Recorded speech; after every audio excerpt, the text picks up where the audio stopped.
नुआगाँ block प्रशासन पक्षर माँ पाई गछटिए कार्यक्रम शुभारंभ कर नुआगाँ ब्लॉक कोरडा पंचायत अंतर्गत महितमा गाँव रूराल इंडस्ट्रियल पार्क ठारे अनुष्ठित एही माँ पाई गछटिए कार्यक्रम को आनुष्ठानिक भाव में गछटिए लगाई शुभारंभ करिसेंती नुआगाँ ब्लॉक अध्यक्षा श्रीमती लक्ष्मीप्रिया बेहेरा।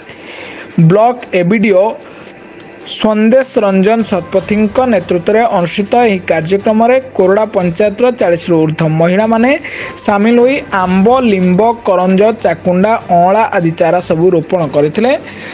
एथिने कोरडा सरपंच श्रीमती निरुपमा पात्र सभापतित्व में पंचायत कार्यालय ठारे माँ पाई गछटिए कार्यक्रम निमंते समस्त वार्डर सभ्य सभ्या एसएचजी ग्रुप माँ मानक नहीं एक सभा अनुष्ठित होता। एबीडीओ संदेश रंजन शतपथी सभारे जोगदे आज कार्यक्रम आभिमुख्य संपर्क अवगत कराइथिले। Nuagaon block APO Shri Amarendra Sahu BPM Sasmita Parida SCP Sumanta Parida सभारे जोगदे वृक्षारोपण कार्यक्रम में सामिल होई कार्यक्रम को परिचालना करथिले। सेपरि नुआगाँ ब्लॉक समस्त ग्राम पंचायत रे आज तारीख 22/8/2024 गुरुवार ठारू माँ पाई गछटिए कार्यक्रम आरंभ होइथिबार सूचना मिलिथिला। एथिरे पंचायत सरपंच और अन्य माने सामिल होइथिले। नयागढ़ जिल्लारू पीके साहूଙ୍କ रिपोर्ट ब्लैकेट न्यूज ओडिया।